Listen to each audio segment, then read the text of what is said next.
명철한 자는 잠잠하느니라, 이런 제목으로 잠언 강의를 이어가겠습니다. 지혜 잠언은 의인이 걸어가는 일과 악인이 걸어가는 길에 대해서 말씀을 하고 있습니다. 그리고 각각 그 길의 끝이 무엇인지를 가르쳐주고 있습니다. 그러니까 이것이 하나님께서 의인과 악인에게 각각 보응하는, 그 삶에 대해서 보응하는 방식이라는 것을 우리에게 교훈하고 있는 것이죠.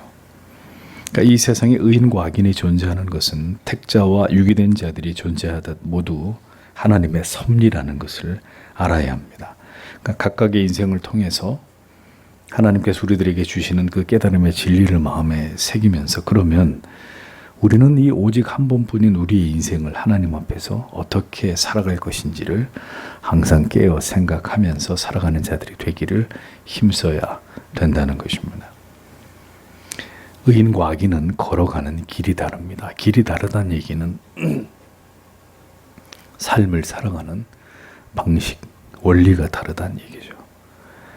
그래서 그것으로 의인과 악인이 걸어가는 그 길이 뚜렷하게 구별되는 것입니다. 잠언 말씀이 우리에게 그것을 분명하게 알려주고 있다는 사실을 우리가 성경을 통해서 확인하면서 우리가 이 말씀의 뜻을 생각해 보아야 하리라고 믿습니다. 9절 말씀을 보면 불경건한 자는 입으로 그의 이웃을 파괴한다.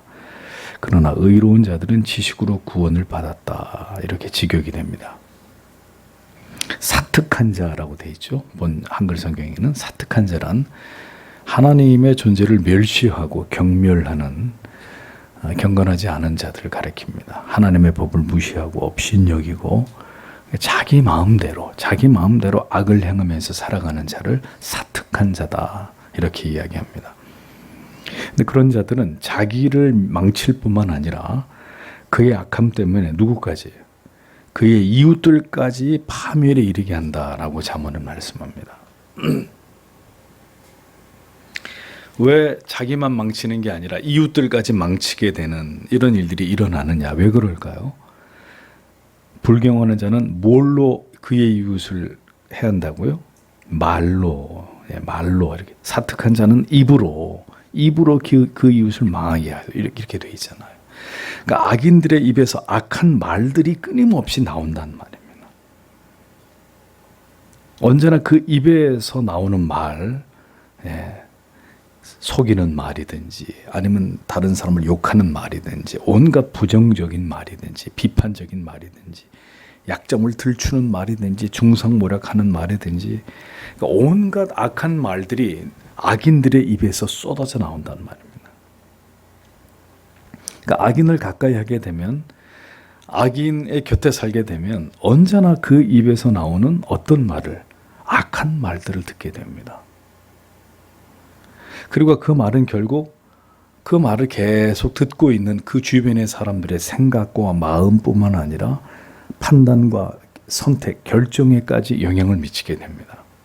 그 결과 악인의 말 때문에 다른 사람들이 상처를 입게 되든지 혹은 그 악한 사람의 논리에 영향을 받게 되고 결국은 그 악인 때문에 다른 사람의 인생까지 망치게 되는 결과를 얻게 된다. 이렇게 성경은 말씀하고 있습니다. 어떤 경우가 여기에 해당이 되겠습니까? 예를 들어보죠. 가족 중에 언제나 폭력적인 말을 사용하고 언제나 하나님을 멸시하고 사람들에게 분노와 이 악한 말을 쏟아내는 사람이 우리의 가족 중에 있다고 가정해 보겠습니다.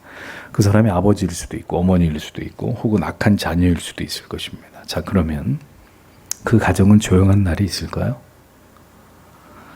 언제나 가시돋친 말들, 폭력적인 언어들이 오고 갈 것입니다. 그러면 당연히 가족들은 상처를 받게 되고 마음이 상하게 될 것이고, 자, 이런 상태가 수십 년 지속됩니다. 계속 그 악한 말들을 들으면서 살아가게 되는 거죠. 그런 시간이 계속되다 보면 결국은 그 악한 말들, 좋은 영향을 미치지 못한 그 말들이 그 주변에 있는 모든 사람들에게 모두 악한 영향을 미치게 되는 것이죠. 그러면 어떻게 돼요? 내 삶만 불행하게 만드는 게 아니라 이 악한 말을 끊임없이 들어야만 했던 다른 이웃들, 다른 가족들, 다른 사람들까지 다 그들의 삶도 불행하게 만드는 거예요. 예를 들면 어떤 부모가 자식한테 너는 아무것도 할 줄 모르는 놈이야. 너 같은 놈을 내가 왜 낳았는지 모르겠어. 참 덜 떨어진 놈이야. 어? 끊임없이 그 자식을 향해서 그렇게 인정하지 않고 저주하는 말과 자존심을 깔아뭉개는 이런 말들을 그냥 늘상 그렇게 누군가를 향해서 했단 말입니다.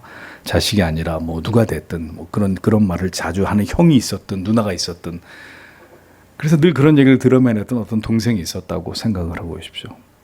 그 사람이 정상적인 삶을 살 수 있을까요? 끊임없이 그런 얘기만 듣고 자랐단 말입니다. 그 결과 그 사람이 성인이 됐을 때 정상적인 생각을 하고 자기에 대한 올바른 건강한 자존감을 가지고 자아의 정체성을 가지고 살아갈 수 있겠어요? 그러니까 다른 사람 인생까지 망치게 되는 거예요. 어떤 조직 속에서도 악인들이 있어서 어떻게 끊임없이 자기들의 주장을 고집하고 이걸 악한 방식으로 표출하고 분열과 분쟁과 다툼을 일삼으면서 끊임없이 갈등을 초래하면 그 조직이 어떻게 되겠어요? 결국은 무너지거나 쪼개지는 일이 일어날 수밖에 없지 않습니까? 악인들의 입이 그렇게 악한 일들을 만들어내는 것입니다. 그 입을 다물지 못하게 하면 그 악인의 입으로 인해서 모든 이웃들까지 피해를 보는 일들이 일어난다라고 성경이 말씀하고 있습니다. 그런데 이렇게 악인이 설치고 그 악한 말로 인해서 모든 것을 파괴하고 무너뜨리고 상처를 입히고 분열을 일삼아도 의인은 어떻게 해요? 지식으로 인해서 구원을 얻는다, 이렇게 말씀하고 있습니다. 여기서 말씀하는 지식, 다트라는 이 히브리 말은 하나님의 뜻을 이해하는 통찰력과 그리고 선과 악을 분별하는 지혜와 명철을 가리킵니다. 그러니까 의인의 입술은 언제나 하나님의 뜻에 합당한 말과 논리가 있어요. 왜냐하면 그 지각이 하나님의 말씀을 통해 그렇게 지혜와 명철을 가지고 있기 때문에 그 입에서도 하나님의 뜻에 합한 말과 논리가 나오겠죠. 그러면 의인은 그 입에서 나오는 진리에 합당한 논리를 가지고 악인의 말을 무력화시키는 겁니다. 그래서 악인이 다른 사람들은 막 가시돋친 말로 독사의 그 독 같은 말로 다른 사람들을 죽이고 피해를 입혀도 의인은 그 하나님의 뜻에 합당한 지식과 명철과 지혜와 그 뜻에 합당한 지각을 가지고 이성을 가지고 악인의 그 악한 말에 휘둘리지 않는 것. 당신이 아무리 그렇게 얘기해도 나는 당신의 말을 요만큼도 인정하거나 받아들이지 않습니다. 나는 당신의 말을 다 무시합니다. 당신이 나를 어떻게 할 수 없습니다. 왜? 나에겐 하나님의 말씀, 하나님의 진리가 곧게 내 영혼 가운데 뿌리 내려져 있기 때문에 그 악한 말로 나를 당신이 어찌하지 못합니다 하고 악인은 자기 스스로를 그 지식으로 구원해내는 것입니다. 그 진리가 그를 그 악인의 모든 악한 말들 속에서 그 영혼을 지켜내고 결국 그 영혼을 보존하도록 붙들어줍니다. 그러니 여러분들이 신자의 건강한 정체성을 가지고 있다면 여러분들이 사회생활 하든지 누구를 만나든지 어떤 일을 당하든지 막 여러분들이 사람들에게 불명예스럽게 회자되고 여러분들이 막 공격을 받는 이런 상황이 될 때 여러분들의 인격이, 명예가 우리 안에 그리스도가 없으면 우리가 그런 말들에 휘둘리고 그래서 무너지고 절망하고 좌절하고 크게 낙심할 수 있습니다. 그런데 우리 안에 건강한 내가 하나님의 예수 그리스도의 자녀라고 하는 하나님의 백성이라고 하는, 그리고 내가 절대로 잘못되지 않았고 나는 하나님의 진리의 말씀 앞에 내 양심은 자유하다, 이런 분명한 올바른 자기 자신에 대한 자아에 대한 정체성이 분명하면은 그런 말들에 전혀 휘둘리지 않는단 말입니다. 뭐라고 나한테 얘기를 하든 그런 말들에 무력해지거나 주저앉는 일들이 일어나지 않는 것이죠. 그런 말들이 나를 어찌하지 못하는 것입니다. 우리에겐 진리가 있기 때문에. 그 진리가 그를 그 악인의 모든 말들 속에서 지켜주는 것입니다. 악인이 어떤 말을 내뱉어도 하나님의 말씀을 통해서 깨달은 진리와 지혜는 의인의 영혼을 지키고 그 마음을 견뎌낼 수 있도록 만들어주는 것입니다. 그러므로 여러분, 사특한 자의 입을 조심하십시오. 악인을 가까이 하는 것은 그와 함께 멸망하는 길입니다. 하나님을 알지 못하는 악인은 자기만 멸망의 길로 이끄는 것이 아니라 주변의 사람들까지 죄악의 무적행으로 이끌어들이는 자다라는 사실을 꼭 기억해야 합니다. 10절을 보겠습니다. 의로운 자들의 번영으로 성읍이 기뻐한다. 그러나 악한 자들이 멸망할 때에 울리는 외침이 있다. 직역을 하면 이런 뜻입니다. 의로운 자들의 번영으로 성읍이 기뻐한다. 즉 의인의 형통과 악인의 패망에 대한 그 주위에 그를 아는 많은 사람들의 반응을 성경이 말씀하고 있습니다. 여러분, 성읍 사람들이 왜 의인의 형통 때문에 즐거워할까요? 의인은 정직하고 선하고 언제나 이웃에게 베푸는 것을 좋아하는, 모든 사람들이 그를 통해 도움을 얻고 그의 존재가 우리 모두에게 기쁨이기 때문에 그 의인이 뭔가 잘 될 때 그 성읍의 모든 사람들이 박수를 보내는 거예요. 너 너무 잘 됐다. 그 의인이 잘 되는 것으로 모든 사람들이 기뻐한다. 이렇게 말합니다. 보통 사람들은 어떻습니까? 다른 사람, 사촌이 땅을 사면 어떻게 돼요?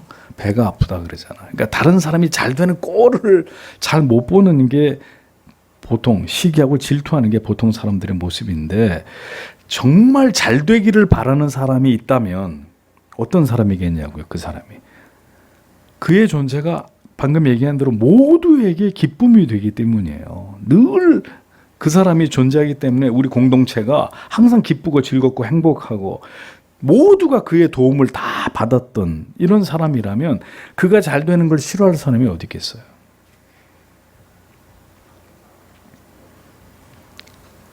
그런 사람은 모든 사람들이 그가 잘 되기를 바라게 됩니다. 하나님께서 저런 사람에게 복을 주셔야 된다, 이렇게 생각하게 되는 거죠. 그러니까 누군가 잘 되기를 바란다면 어떤 사람일까요? 하나님을 지극히 사랑하고, 그리고 교회와 지체들을 위해서 늘 보이는 곳에서 보이지 않는 곳에서 수고와 희생을 아끼지 않는 사람. 그런 분에 대해서 온 교회가, 그런 성도님이 잘 되기를 진심으로 바라지 않겠습니까? 여러분 중에 정말 누가 봐도 저분은 정말 하나님을 뜨겁게 사랑하고 교회를, 지체들을 사랑하는 분이다. 모두가 마음으로 저분이 참 잘 됐으면 좋겠다. 하나님이 저분에게 큰 은혜를, 복을 주시면 좋겠다. 마음으로 진심으로 바라지 않겠습니까? 여기 성읍이 즐거워하고에서 즐거워하고라는 부분이 미완료 시제로 되어 있습니다.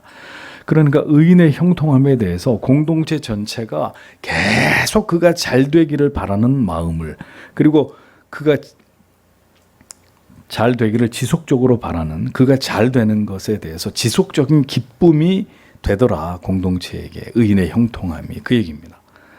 온 동네 사람들이 의인에게 계속 형통한 일만, 하나님이 그에게 복을 주셔서 형통한 일들만 있기를 기원하면서 실제로 계속 의인의 집의 모든 일이 잘 되는 것을 성읍의 모든 사람들이 바라보면서 모두 다 기뻐하게 된다라는 얘기입니다. 그런데 반대로 악인이 패망을 하게 되면 어떻게 됩니까? 성읍의 모든 사람들이 쾌재를 부릅니다. 기쁨의 소리를 외칩니다. 기뻐 외친다라는 의미는 너무 기뻐서 뛰노는 행위를 가리키거든요. 그러니까 악인이 망하게 된 것을, 악인이 망하니까 온 동네 사람들이 나와가지고 잔치를 벌이는 거예요. 아이고 잘 됐네. 아이고 세상에, 이렇게 좋을 수가. 악인이 사라지니까 사람들이 환호를 친단 말입니다. 온 성읍 사람들이 얼마나 그의 악인의 한 존재가 온 성읍 사람들의 괴로움과 고통이 됐으면 알턴이 빠지듯이 그 악인 한 사람이 사라지니까 온 동네 사람들의 얼굴에 회색이 도는 거예요. 왜 악인이 패가망신을 했는데 그렇게 기뻐합니까? 숱한 고통을 당했기 때문에, 그 악인 때문에. 그 성읍의 사람들은 그래서 제발 저 악인이 사라져 주기만을 간절히 빌었을 것입니다. 그런데 마침내 그가 패망했다. 하나님이 그를 쳐서 그 집안이 쫄딱 망했다. 그럼 사람들이 크게 즐거워하는 것입니다. 악인의 입장에선 참 씁쓸한 이야기죠. 내가 망했다는데, 내가 죽었다는데 온 동네가 좋아한다면 악인의 입장에선 참 씁쓸한 이야기입니다. 그러나 생각해 봐야죠. 내 존재가 얼마나 많은 사람들에게 고통이 되었으면 나의 불행이 곧 저들에게 기쁨일까? 생각을 한번 해봐야 될 거 아닙니까? 그런 사람이 되면 안 된다는 거죠. 신자는 결코 그런 사람이 아닙니다. 언제나 그가 잘 되었으면 좋겠다고 여겨지는 그런 자가 하나님의 사람들이어야죠. 결코 없어서는 안 될 사람이 되어야죠. 제발 저 사람 좀 안 보면 좋겠다. 그 정도 되면 그는 정말 인생을 잘못 산 겁니다. 자기를 철저하게 돌아봐야 되는 거죠.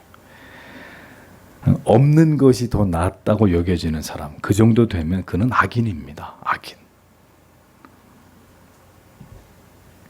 내가 나를 어떻게 판단하느냐는 중요하지 않다니까요. 모든 사람들이 다 자기는 긍정적으로 평가합니다. 중요한 건 나를 다른 사람들이, 내가 아닌 많은 사람들이 나를 어떻게 평가하느냐가 중요한 거죠. 그 공동체가 그에 대해서 어떻게 생각하느냐가 중요해요. 내가 나를 어떻게 생각하느냐는 전혀 중요한 게 아니에요. 의인의 번영과 반대로 악인의 패망이 똑같은 기쁨인데 그 기쁨의 이유가 달라요. 하나는 의인이 잘 되는 게 기쁘고 또 하나는 악인이 망해서 기쁘고, 동일한 기쁨이지만 그 기쁨의 이유와 내용은 극명한 대조를 보입니다. 잘 돼서 기쁘고 한쪽은 망해서 기쁩니다. 한 사람이 머문 곳, 그가 보여준 인생, 삶은 그렇게 공동체 안에서 사람들의 마음속에 지워지지 않는 분명한 자취를 남깁니다. 그렇게 성읍의 사람들이 의인의 번영에 즐거워하고 악인의 패망에 기뻐하는 이유가 있는데 그게 뭐냐? 다음 절이 설명해 줍니다. 9절에서와 마찬가지로 악인의 입은 이웃을 망하게 한다고 했는데 보십시오. 11절에 성읍의 정직한 자들의 축복으로 높아진다. 그러나 악인들의 입으로 그것이 파괴된다. 왜 성읍 사람들이 의인의 번영은 즐거워하고 악인의 패망을 기뻐하느냐? 정직한 자들의 축복으로 성읍이 높아진다. 성읍은 정직한 자의 축원을 인하여 진흥하고 이렇게 되어 있잖아요. 의인은 자신과 함께 있는 자들을 세우는 자, 그러니까 자기가 있는 곳을 축복하면서 흥왕하게 만드는 자이고, 악인은 사람들을 그 입으로 그 사악한 말로 파괴하고 망하게 하는 자입니다. 자, 여러분들이 어느 곳에 들어가서 모든 사람들이 다 행복해하고 기뻐한다면 여러분들은 의인입니다. 근데 여러분이 들어가서 여러분 가족, 여러분 주위의 모든 사람들이 다 불행해진다? 악인입니다.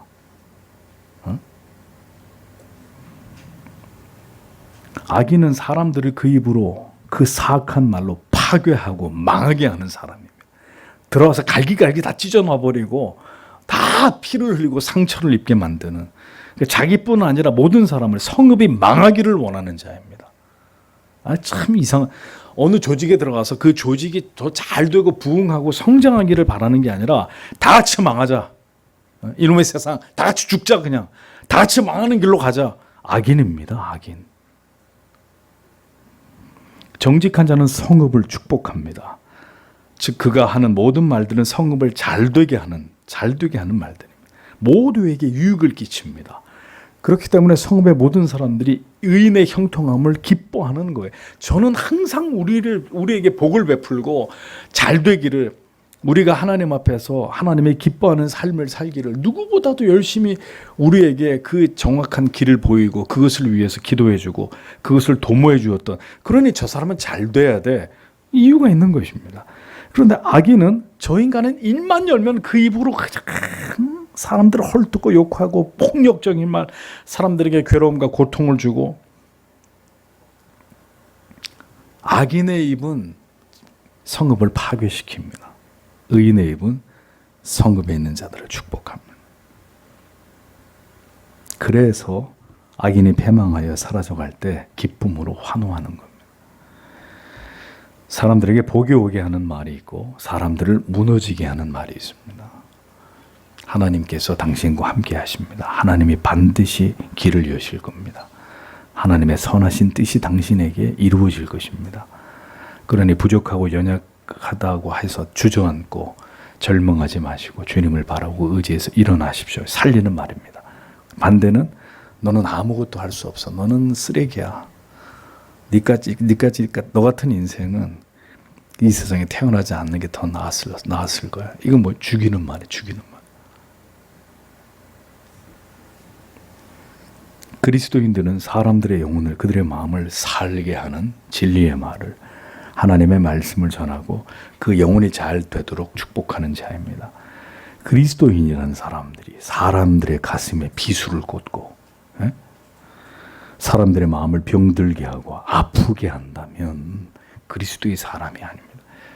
물론 어떤 경우에는 일부러 그 폐를 찔러가지고 그 죄를, 그의 잘못을 따갑게 지적해서 그것을 깨닫고 돌이키게 하기 위해서 외과 의사가 사람을 살려고 칼을 들듯이 말씀에 검을 들 때가 있습니다.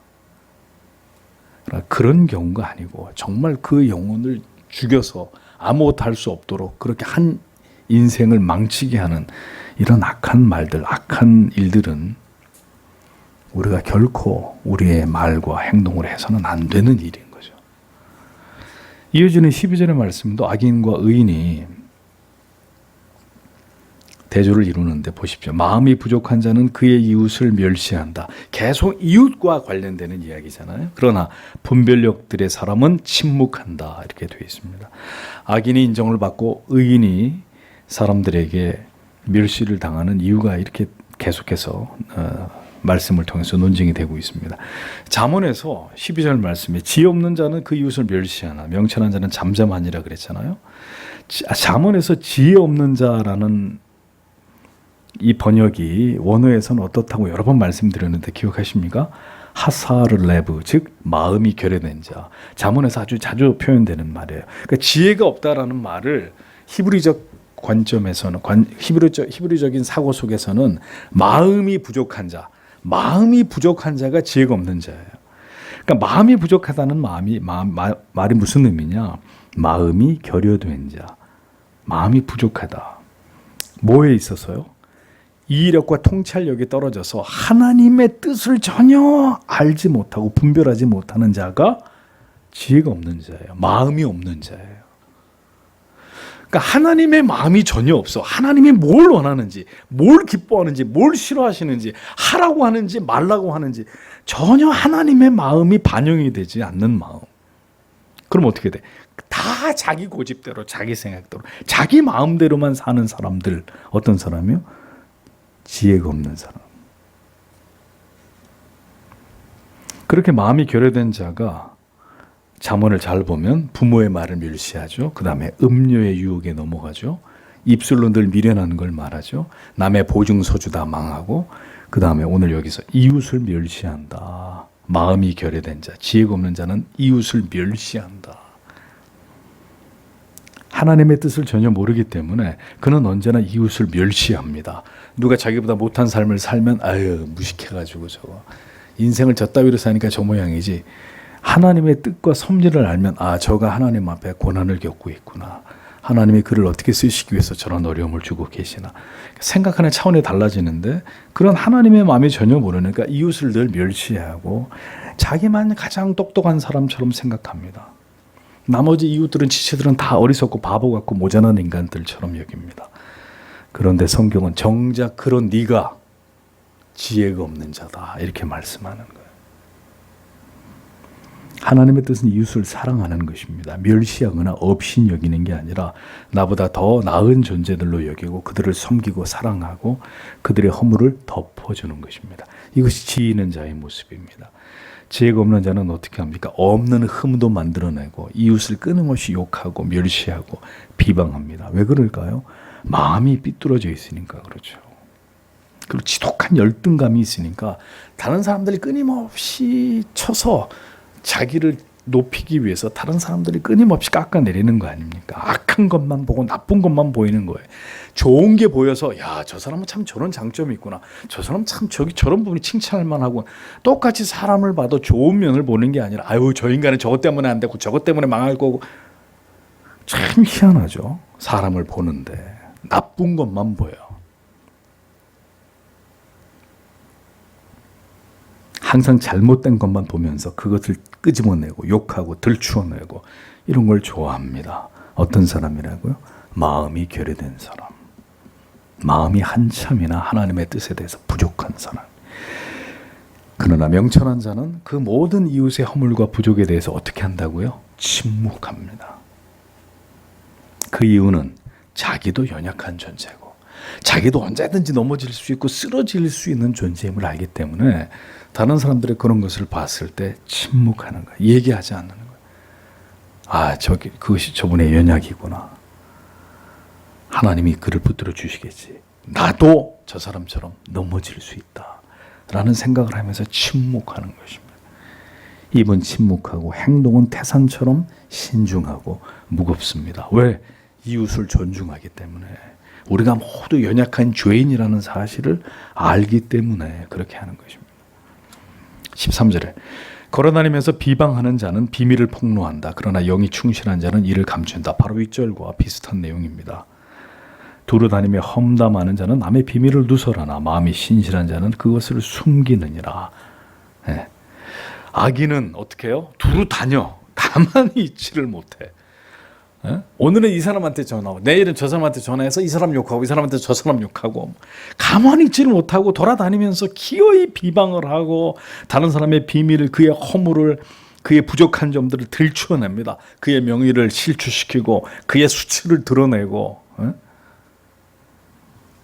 그러하기에 그가 가는 곳마다 분쟁과 갈등과 싸움이 일어나고 중성모략이 난무해집니다.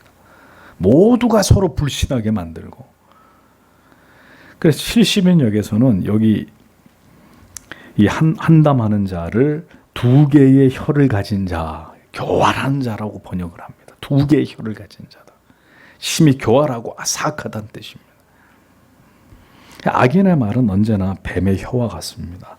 모든 걸 파괴하고 상처를 입히고 관계를 쪼개버리고 절망과 죽음에 이르게 하는 치명적인 독과 같습니다. 잠언에서는 여러 곳에서 이 말의 중요성을 굉장히 많이 강조합니다. 믿음은 곧 그 사람의 언어란 말이죠. 그 말로 얼마나 많은 악을 저지르는지 알 수 없습니다. 우리가 태어나서 죽을 때까지 우리가 벙어리가 아닌 다음에는 수많은 말을 하다 죽을 텐데 그 말들을 다 정리를 해가지고 잘한 말과 나쁜 말, 꼭 해야 됐던 말과 해선 안 됐던 말들을 이렇게 한번 정리를 해서 분석을 해가지고 평균을 내보면 어떤 말이 더 많을까요? 덕을 끼치는 좋은 말, 반드시 했어야 될 말들이 더 많을까요?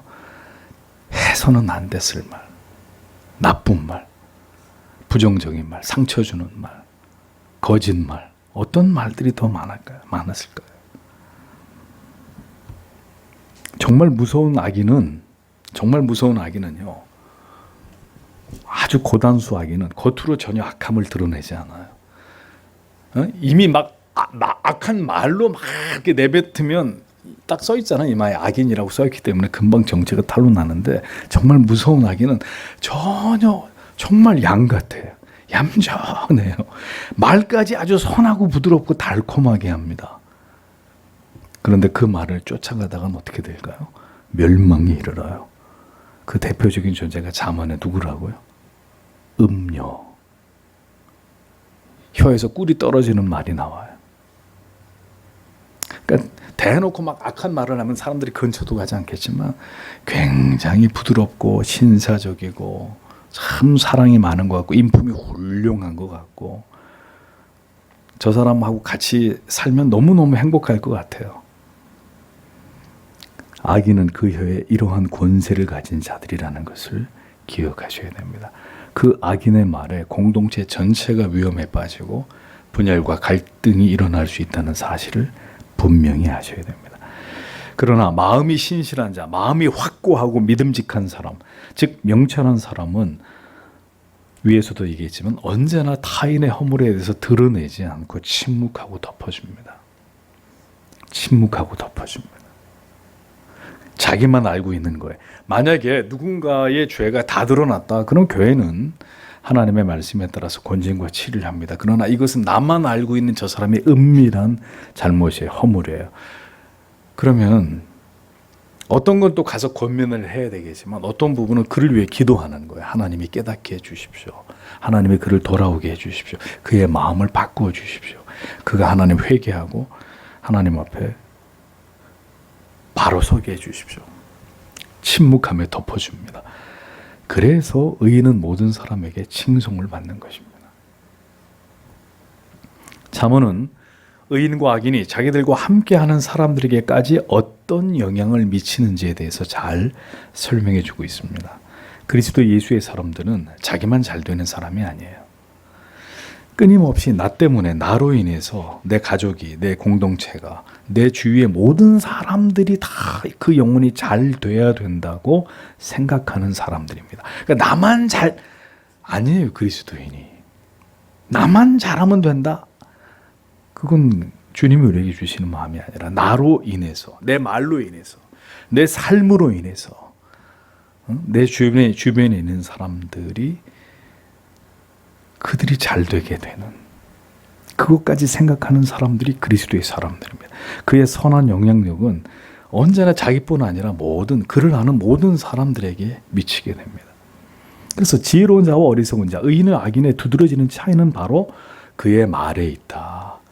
의인은 그의 말을 통해 언제나 선한 덕을 세우고 그가 하는 말을 사람들이 언제나 듣고 그가 잘 되기를 소망할 정도로 또 그를 통해서 복을 받고 이런 일들이 일어나고, 악인은 그의 말로 모두에게 괴로움과 고통을 주고 심지어 다른 사람의 인생을 절단내게도 만드는 이런 사탄의 도구가 되는 것입니다. 악인의 그 악한 영향력은 특별히 그가 하는 모든 말을 통해서 불신앙적이고 폭력적이고 그런 말로 인해서 그가 아는 사람들에게 견디기 힘든 고통을 줍니다. 악인의 말을 들을 때 사람들은 상처를 받고 그 악한 말 때문에 심지어 그가 그릇된 길로 가게 되거나 그 마음이 무너지게 되는 일들을 겪기도 합니다. 그러므로 악한 말은 곧 살인이에요. 살인. 사람을 칼로 찔러 죽이는 것만 살인이 아니라 그 한 사람의 마음과 영혼을 절단내버리는, 다시는 일어서지 못하도록 만들어버리는 악한 말은 곧 살인과 같은 죄입니다. 우리는 이 잠언의 말씀을 통해서 우리 자신을 돌아보아야 할 것입니다. 의인의 말과 악인의 말, 그들이 미치는 선한 영향력과 악한 영향력을 생각하면서 나는 내 가족에서, 내 가족 가운데서 나는 어떤 영향력을 미쳤던 사람인가? 나는 이 공동체 안에서 내가 아는 모든 사람들 그 틈 사이에서 어떤 사명을 감당하면서 살아왔던 사람인가? 우리가 있는 곳에서 가정이든 교회든 직장이든 우리 안에 예수 그리스도를 품고 언제나 진리의 말씀을 가득 채워서 사람을 살리는 생명의 언어로 그리스도의 덕을 세우는 그런 우리 모두가 되기를 오늘도 하나님 앞에 간절히 기도하고 돌아가도록 하겠습니다. 기도하겠습니다.